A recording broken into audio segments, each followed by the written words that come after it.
Hello and welcome to another episode of the All Things Considered CX podcast. I'm Bob Azman, your host, and it's my pleasure to have you joining us today.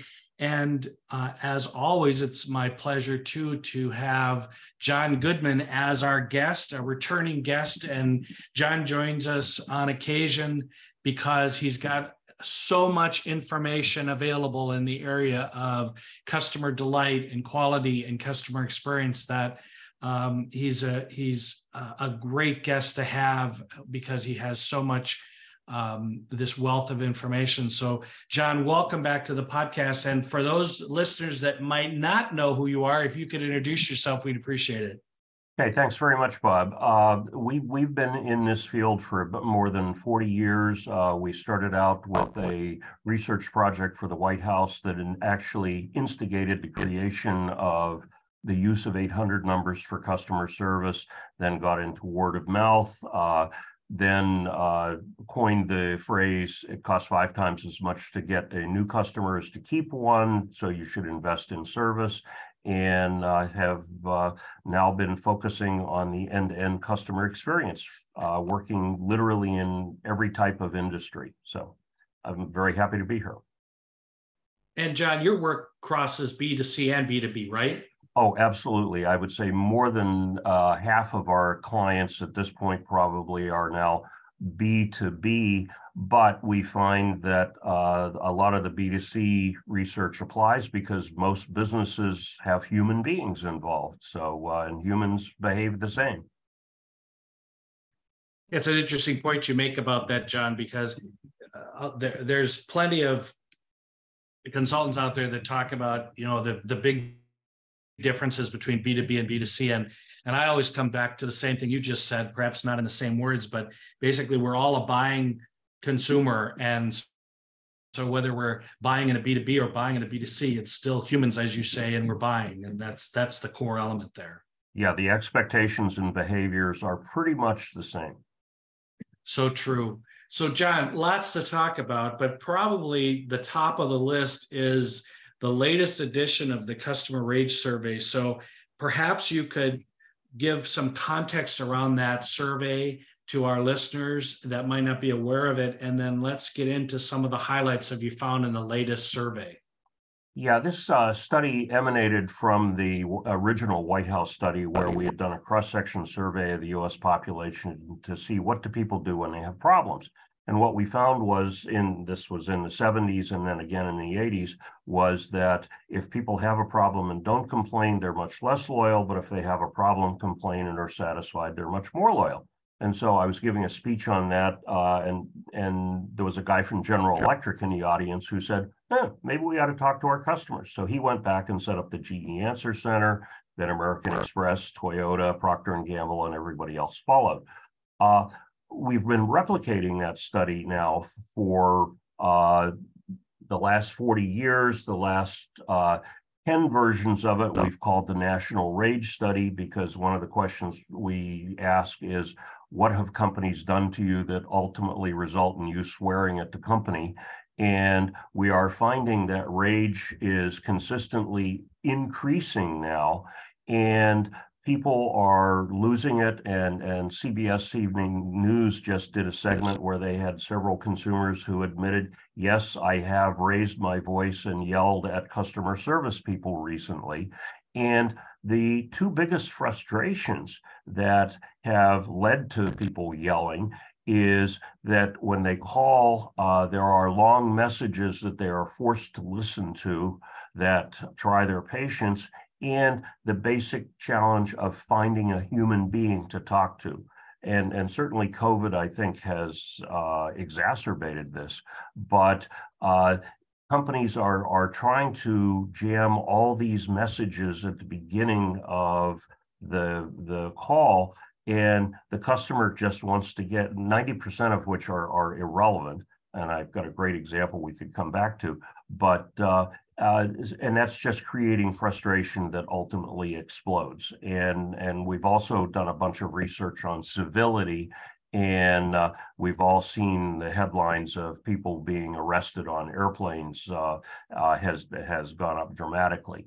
The second, so true. Yeah, the second big finding is that the usual suspects are still the industries that are frustrating customers. Computers and cell phones are the most, automobiles are second, but interestingly enough, satellite TV and cable is down, and it's now been replaced by banking and financial services. And I think that's also a function of some of the turmoil we've had recently, plus the financial stress that people have been under. So in some ways, it's still the same. A lot of people don't complain. We are finding that people are complaining more via more channels. For instance, chat has now surpassed the 800 number as the single most used channel, I think because people get faster response from chat. In most cases, you get a 2 or 3 minute response. You also have a written record, and you're not sitting in that queue listening to music for 45 minutes. So, John, interesting findings. The number that jumped out to me in the survey and at the highest level was 74% customers are experiencing more product and service problems than ever before. John, with everything focused on customer experience and NPS and all the scoring and the surveying, and how can that be? I'm just astounded by that number. Well, I think that the difficulty is that while people are allocating resources, they're really putting Band-Aids on bad systems. And this is exacerbated by the fact that every product is now getting more complicated and has minefields that you can trigger. And I recently wrote an article where I talked about even the humble package of cherry yogurt has a mine in it. And what Dannon did was that they had a label on it that said, "Caution, in spite of our best efforts, real cherries have pits." And marketing said, "Oh, well, we don't need that. People understand." And they took the label off, and the number of complaints for broken teeth doubled.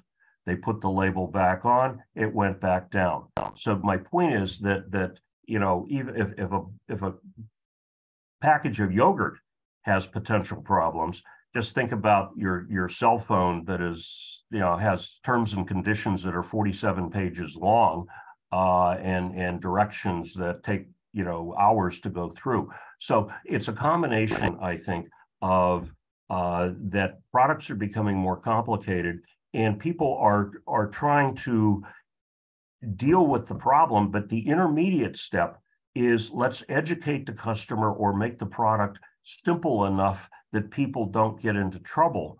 And that's the area.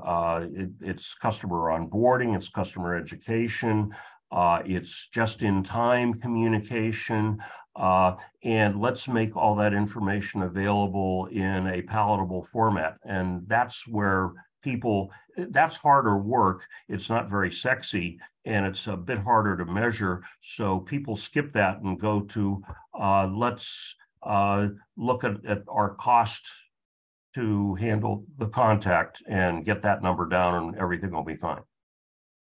So, John, doesn't it go back to some extent to if you made it right the first time, you wouldn't have all these problems downstream? And so there's a link back to this quality? Oh, absolutely. Yeah. And part of this, we were talking before we began today about that quality engineers don't view customer experience as being part of their job. If we're making a metal bar, if it's 17 centimeters long, plus or minus a centimeter, that's perfect. I've done my job. And the fact that it's a pain to buy the product or to install it correctly, that's not my job. And so I've been arguing that the quality industry needs to expand their portfolio to include number one, the delivery and use of the product, and number two, they should add the category of delight, because if we really deliver it and get you to use it the right way, you may be delighted, which generates tremendously more revenue and positive word of mouth for the company. And this is a social science area that quality engineers just can't fathom. John, and I was able to preview your article, and thank you for that. One of the comments you make there is delighted customers are 5 to 9% more loyal than completely satisfied customers. That was an interesting statistics for me, that you can even get higher loyalty. Oh yeah, yeah, and the 5 to 9 or 10% higher loyalty is actually not the most important thing. We also found that people are in general 30% more willing to pay more for the product. It's the old Heather Locklear hair coloring ad. I'm worth it, and so people are willing to pay significantly more. And they also spread positive word of mouth, which even conservatively analyzed suggests that for each delighted customer you create, that customer is going to give a compelling recommendation to someone else who will then become another customer. And customers acquired through word of mouth are much less price sensitive. And so you can enhance your margins and enhance your revenue and put yourself really in the situation of Cheesecake Factory, where their president says that their marketing expense is 1/4 that of their direct competitors. And to quote him, he says, "We let our customers do our selling for us, so we don't need to do that." Mm-hmm.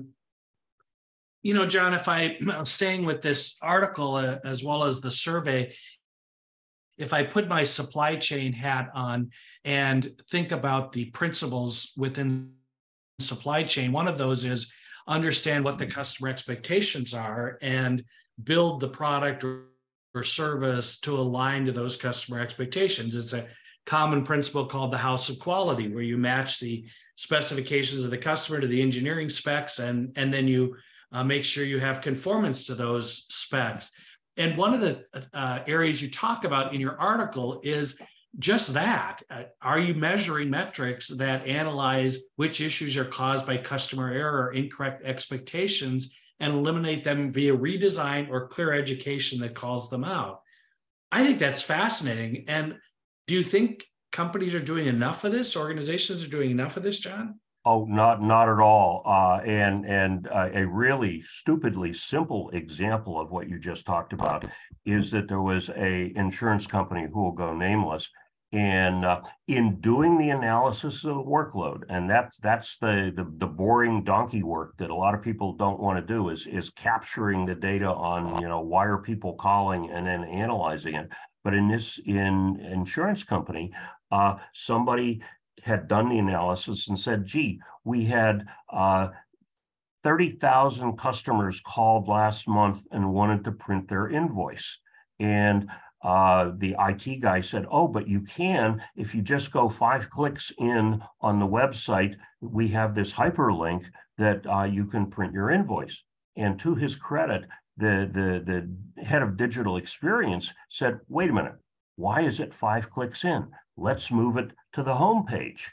And so they moved it to the home page, and the number of clicks on that link went from 30,000 a month to 120,000 a month. Now, what were the other 90,000 people previously doing? They were calling their agent, they were being grumpy, they were having to call someone to say, how do I print my invoice? So you had 120,000 people who could go to the homepage, say, oh, here's my link, and just go ahead and print it.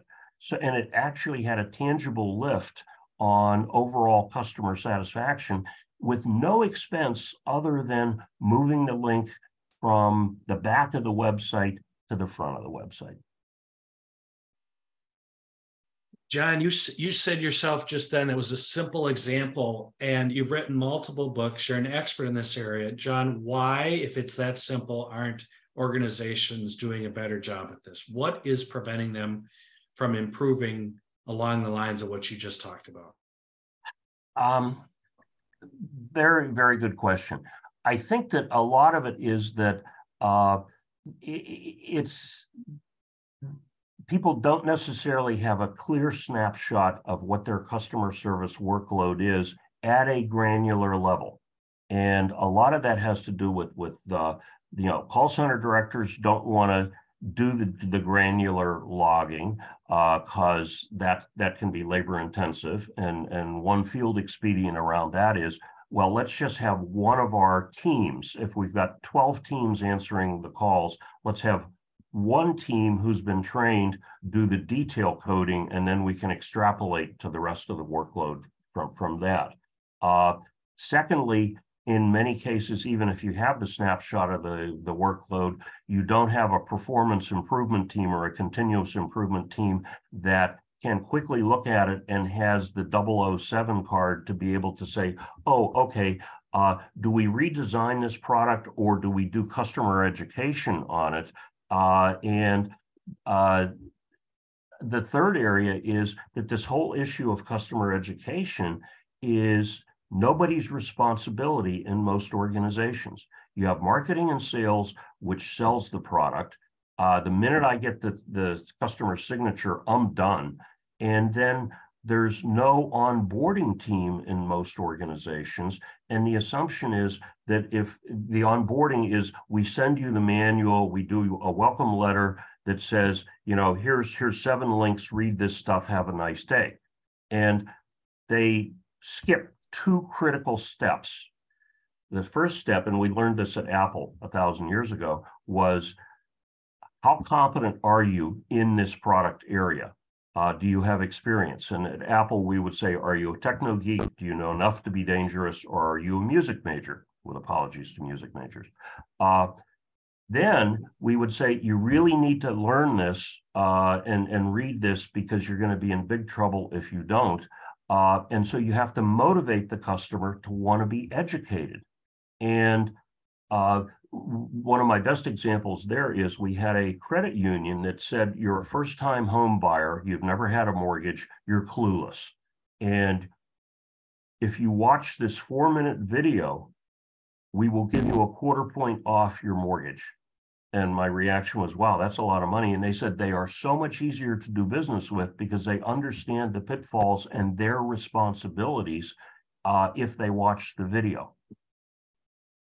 One other quick example, which I think is one of the most brilliant, and I've wanted to invest in this company and haven't been able to, is at Lenox Hill Hospital.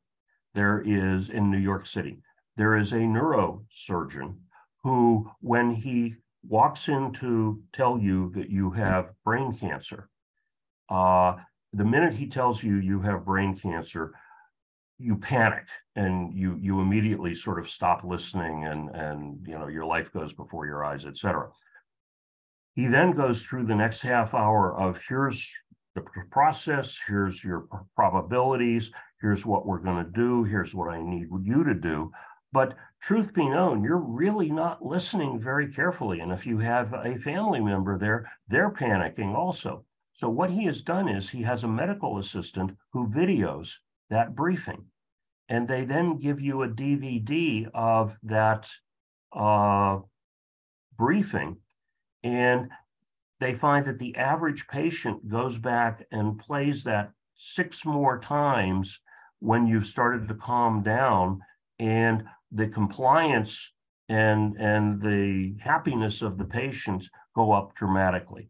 And that's sort of an extreme example, but that I think is one of the best ways of doing it. At Hughes Communication, the installer will, for the satellite TV, will say, give me your smartphone, and they will load the mobile app on your phone and show you the first 2 things to do, because if we don't load it, the chances of you loading it are very low, and your satisfaction is dramatically higher if you're trained on the mobile app. Excellent examples, for sure. We could talk about the RAGE survey probably for another hour, but I do want to get your thoughts and comments about, you know, digital transformation and AI and ChatGPT and all of that that's swirling right now, John. And what are your thoughts on that, and where are we headed from your viewpoint? Well, I think that the ChatGPT, and I was just at a conference where that was the big focus. I think it's not quite ready for prime time in a lot of situations. There are a lot of scary things that could be done with it. And so I think that and it's very much sort of like AI and automated response in general. The watchwords would be keep it simple, focus it on transactions that are easily done. And part of that is actually presenting the customer with a here are the range of key transactions you may be wanting, and having the AI associated with the ones that work well, but then being willing to quickly get a customer to a human being when necessary.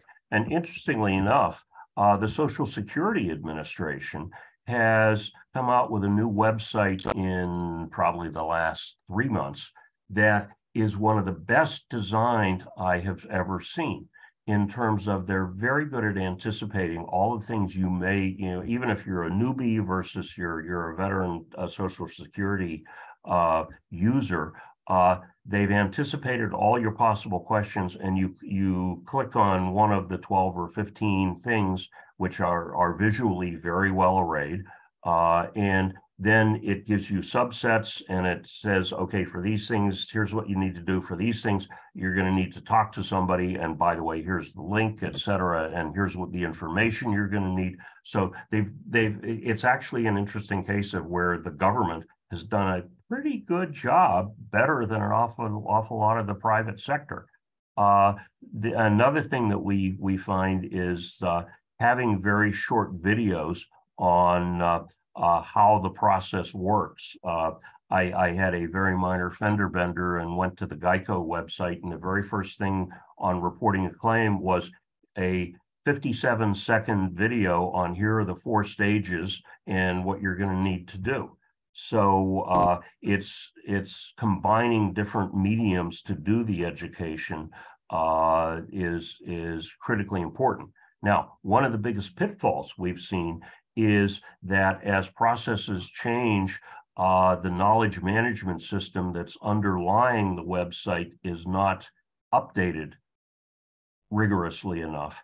And that, I think, is one of the Achilles heels of many service systems, is that the response system, whether it be customer service reps or the self-service thing, are not being fed by completely up-to-date information.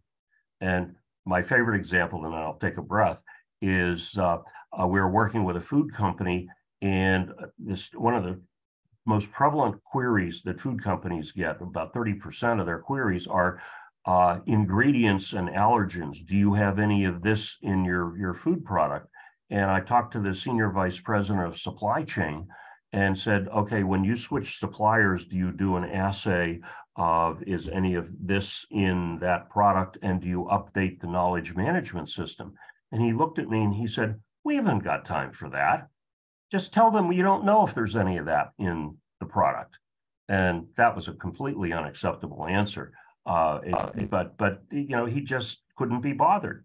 And so that's another one of the big challenges, is that if you're going to do self-service, you need to have up-to-date data supported by service level agreements where everybody really rigorously keeps it up to date. I love your stories, John, because it's reality, right? It's not some, fictitious situation. It's reality. John, one thing you mentioned is government. And, there's been some movement with government in terms of customer experience and trying to address that and so forth. Are you seeing anything in particular within the federal government that suggests, well, I guess you could also say within state governments as well, that you're seeing a movement towards improvement in the area of customer experience? I'm thinking of 3 projects that I was involved in, one with the architect of the Capitol, and one with Customs and Border Protection, and one with a Midwest state insurance agency. And in all 3 of those cases, there were individual pretty senior executives who really wanted to make change and do it the right way. A couple of them had come from the private sector side. One of them actually had been a general manager at Marriott. And they are running into a lot of institutional barriers that, hey, we've done it this way for 100 years. What do you mean you want to change?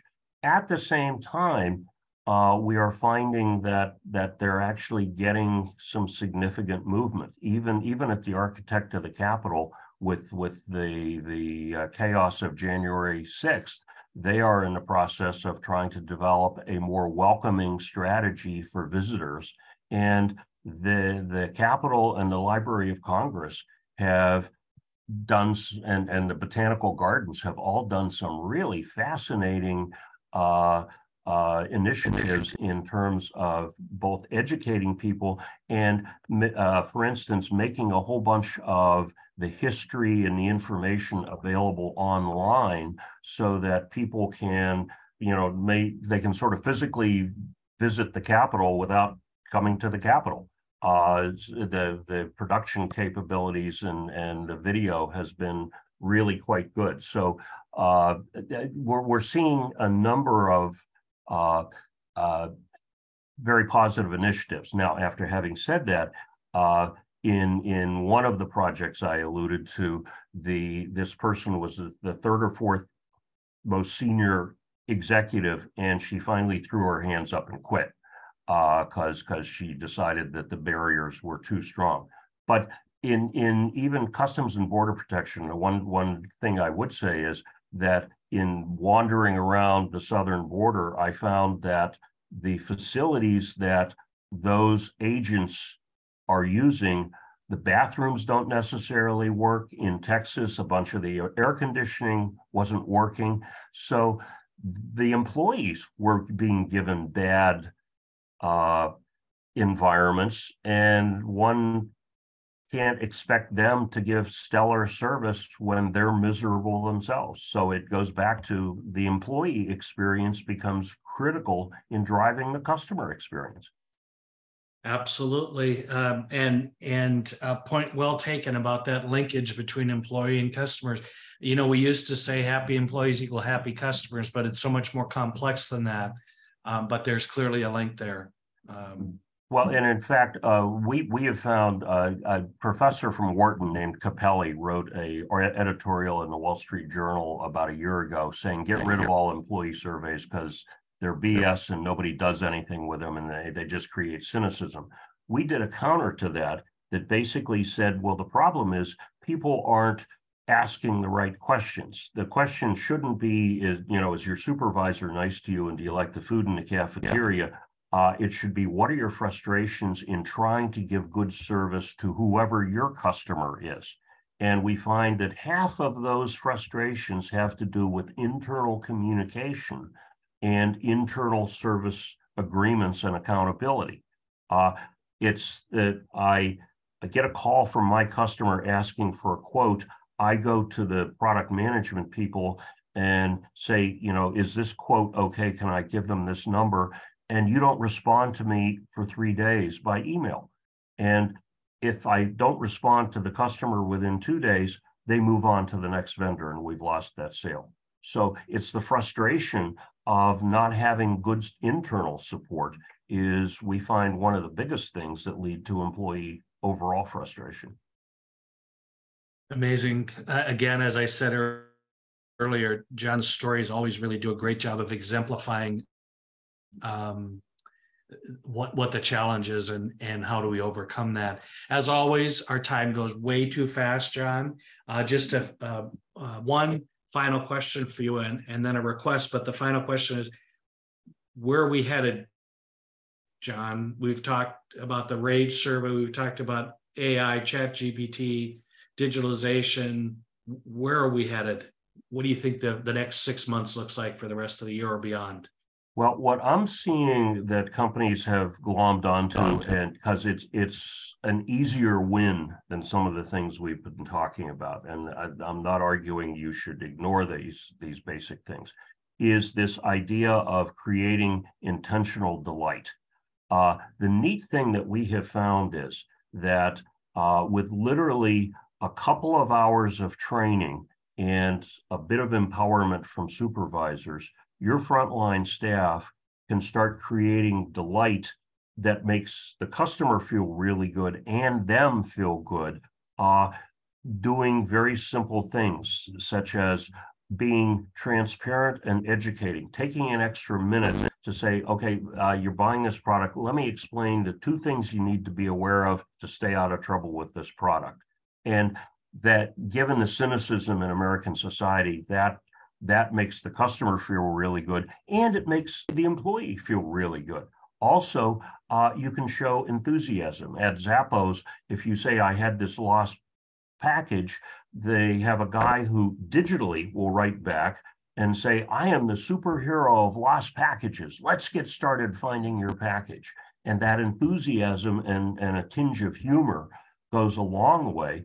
And so allowing your employees to use their imagination to intentionally delight people, we find you almost never get into trouble, but it's a win-win-win for the employee, the customer, and the company. So that's an easy win. And we actually have an article entitled Creating Intentional or Making Delight Intentional. It's in Call Center Magazine.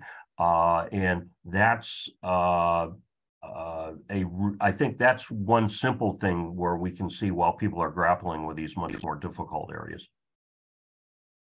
That's excellent. And as I tell our listeners all the time, if you're not following John and his work, you should be, or reading his books, because there's just a constant, as I said at the beginning of this podcast, a wealth of information that he has available. John, the request I have is, how might listeners get more in-depth into the customer rage survey that we talked about?